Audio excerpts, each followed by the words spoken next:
চব্বিশে আমাদের জয়ের ব্যবধান 2021 সালে এখানে 58,000 ছিল। 2024-এ আপনারা আমাকে 71,000-এর বেশি ভোটে জিতিয়েছিলেন। আপনাদের সাথে যোগাযোগে ছিলাম আছি। এই বিষ্ণুপুর বিধানসভার অন্তর্গত যে 15টা পঞ্চায়েত অঞ্চল রয়েছে, বিষ্ণুপুর 1 নম্বর ব্লকে 11টা গ্রাম পঞ্চায়েত, ওদিকে টিএম ব্লকের 4টে, 15টা গ্রাম পঞ্চায়েতে তৃণমূল কোন জিপিতে অঞ্চলে হারেনি। প্রত্যেকটা গ্রাম পঞ্চায়েতে আমরা জয়যুক্ত হয়েছি। এবারেও সেই জয়ের ধারাকে অব্যাহত রাখতে হবে, ত্বরান্বিত রাখতে হবে।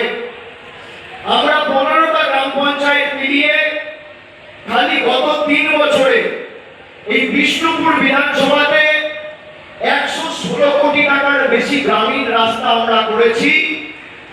বাংলায় কোথাও 40 কোটি, 50 কোটি, 60 কোটি, 65 কোটি টাকার রাস্তা হয়েছে। কিন্তু ডায়মন্ড হারবার লোকসভা এমন একটা লোকসভা যেখানে গত 12 বছরে আমরা 6200 কোটি টাকার কাজ করেছি। জলের কাজ হোক, রাস্তার কাজ হোক, এই বিভিন্ন পঞ্চায়েত জুড়ে 500-র বেশি হাইমাস লাইট এই বিষ্ণুপুর লোকসভায় লাগানো হয়েছে। কিন্তু যতদিন রাজ্য সরকারও দেয়নি, আমরা নিজেদের ব্যক্তিগত উদ্যোগে, তৎপরতায়, শ্রদ্ধার ভাতা ডায়মন্ড হারবারে প্রত্যেকটা বয়োজ্যেষ্ঠ নাগরিককে মাসে মাসে 1000 টাকা 7ই জানুয়ারি এই মাঠ থেকে আমার মনে আছে, এখানেই তো হয়েছে, এই মাঠ থেকে শ্রদ্ধার্ঘ্য ঘোষণা করেছিলাম 2024 সালের 7ই জানুয়ারি 74 লক্ষ বয়োজ্যেষ্ঠ প্রবীণ নাগরিকের অ্যাকাউন্টে ডায়মন্ড হারবারের যত নাগরিক আছে সবার কাছে টাকা পৌঁছে গেছে। আমরা এমপি কাপ ছেড়ে দিলাম, সেবাশ্রয় মনে আছে। আমি মানুষের এই ভালোবাসা, এই বিশ্বাস, আস্থা,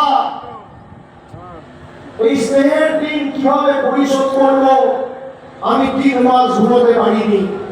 তারপর শুরু করেছিলাম সেবাশ্রয়।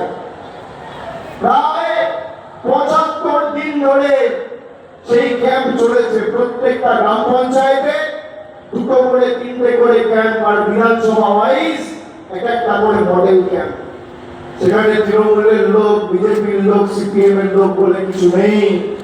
জাতি, দলমত, ধর্ম, বর্গ, বর্ণ নির্বিশেষে মানুষকে পরিষেবা পৌঁছে দিয়েছি। আমরা ধর্মের নামে রাজনীতি করি না, আমরা কর্মের নামে রাজনীতি করি। আমরা রাজনীতিতে মনুষ্যত্বতে বিশ্বাস করি। আমি আমার ধর্ম বাড়িতে করব।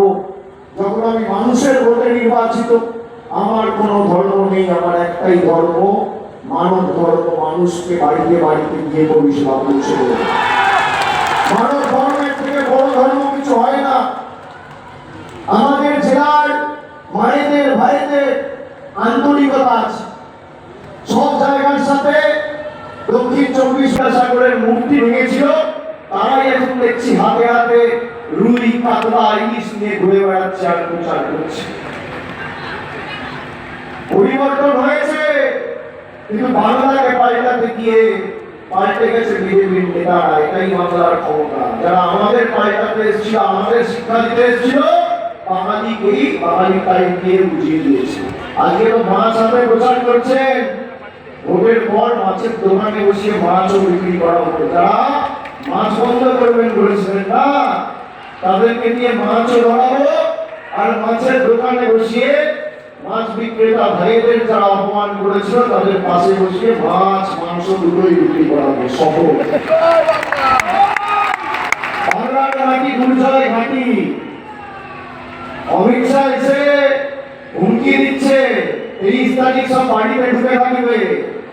গুজরাটের গুন্ডা এসে বাঙালিকে হুমকি দিচ্ছে, চমকাচ্ছে, ধমকাচ্ছে। আমি অমিত শাহকে বলবো, যদি মেরুদণ্ড সোজা থাকে আর বুকের কাঁটা থাকে, 4 তারিখ বাংলায় থাকবে, বিকেলে দেখা হবে।